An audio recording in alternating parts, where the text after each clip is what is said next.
የሶማሌ ክልል ታላቋ ሶማሊያን እንደሚቀላቀል አንድ ከፍተኛ የሶማሌ ባለስልጣን አሳወቁም።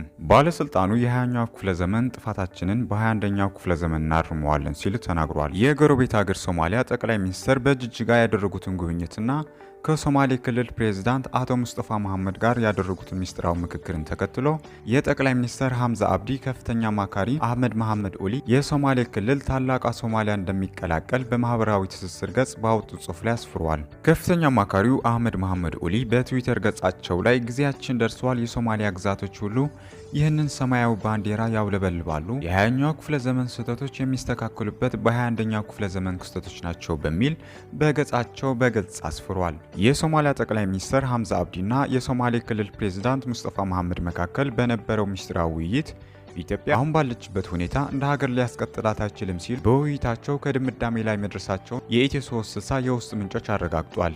ሶማሊያንና ሶማሌ ክልልን አንድ ለማድረግ መስራት ይኖርብናልም ሲሉ ከስምምነት መድረሳቸውን ነው የውስጥ ምንጮች የሚናገሩት። ሁለቱ አካላት በዚህ መልኩ ከስምምነት ይድረሱ እንጂ የክልሉ አንዳንድ ባለስልጣናት ግን የአንድ ሀገር ጠቅላይ ሚኒስትር እንዴት ከአንድ ክልል ፕሬዝዳንት ጋር ተነጋግሮ እንዲህ አይነት ውሳኔ ያሳልፋል? የተካሄደበት ያለው መንገድም ትክክል አይደለም በሚል ቅሬታቸውን በማሰማት ላይ መሆናቸው ተናግረዋል። ጠቅላይ ሚኒስትሩ ገና ሲመረጡ ጎሳው ከኦጋዴን ወገን መሆኑ ከነ ሙስጠፋ መሐመድ ጋራ በአመለካከትም ሆነ በአስተሳሰብ አንድ መሆናቸው ሌላ ችግር ሊፈጥር ይችላል በሚል አስቀድሞ በክልሉ አመራሮች ዘንድ ስጋት ተፈጥሮ እንደነበረም ይገልጻሉ። አሁንም የሶማሊያው ጠቅላይ ሚኒስትር ወደ ሶማሌ ክልል ሲያመራ ለጉብኝት ተመርጦለት እንዲጎበኝ የተደረገው የኦጋዴን ጎሳ መኖሪያ ናቸው ወደሚባሉ 3 ከተሞች መሆናቸው ነው ምንጮች የገለጹት። በሌላ መረጃ የትግራይ ከተሞች በጨለማ መዋጣቸውን ከናሳ የተገኙት የሳተላይት ምስሎች አመለከቱም።